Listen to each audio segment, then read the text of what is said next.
محسن وایي پاکستان لا هم د طالبانو پروژه نه ده ختمه کړې. د پاکستان د قومي اسمبلی غړی او د پښتون ژغورنې غورځنګ مشر محسن وایي پاکستاني ریاست یا دولت لا هم د طالبانو پروژه نه ده ختمه کړې. ښاغلی وایي د پښتونخوا ځینو سیمو په ځانګړې توګه قبایلي ضلعو کې یو ځل بیا د وسلوالو ډلو فعالیتونه پیل شوي دي. نوموړی په داسې حال کې دا څرګندونه کوي چې په تېرو ورځو کې په شمالي او جنوبي وزیرستان کې د پاکستاني طالبانو لخوا خبرپاڼه خپره شوې دي او ځینو کسانو ته پکې ګواښونه شوي دي.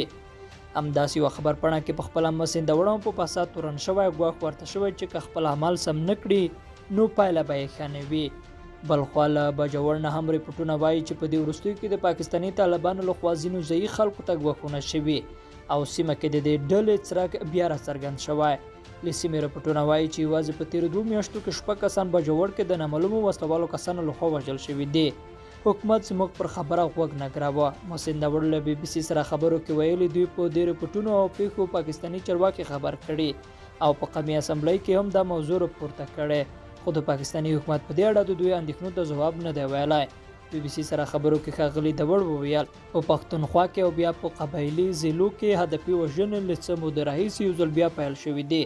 له خلکو باتې یا باج اخیستل کیږي او شابنامې ویشل کیږي. موږ بیا د موضوع راپورته کړې، خو د حکومت لخوا راته وضاحت نه دی راکړل شوی.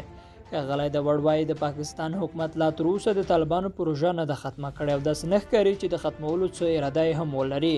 نوموړی وایي دا اندېښنه هم لري چې د پاکستاني ریاست به په افغانستان کې د بدلیدونکي حالت په تناظر کې خپل زړې تګلارې ته دوام ورکړي. د پاکستان حکومت دریځ د پاکستان حکومت پر نړیوالو دریځونو تل ټینګار کوي چې په قبایلي سیمو کې د ترهګرو پر ضد جګړه کوي او په دې لړ کې درنې قربانۍ هم ورکړې دي. پاکستان ډېر ځله تور لګوي چې سیمه کې فعال وسلوال ډلې په افغانستان کې پټنځایونه لري او هلته ورسره د هند استخبارات مرسته کوي. د پاکستان پوځ پر همدې اساس وخت نه وخت د ډیورند کرښې له پورې غاړې پر افغان خاوره توغندیز بریدونه هم کړي دي. په دې لړ کې وروستي بریدونه د کونړ په ناوې پاس ولسوالۍ وشول چې د افغان چارواکو په وینا ولسي وګړو ته پر کې مرګ ژوبله واوښته.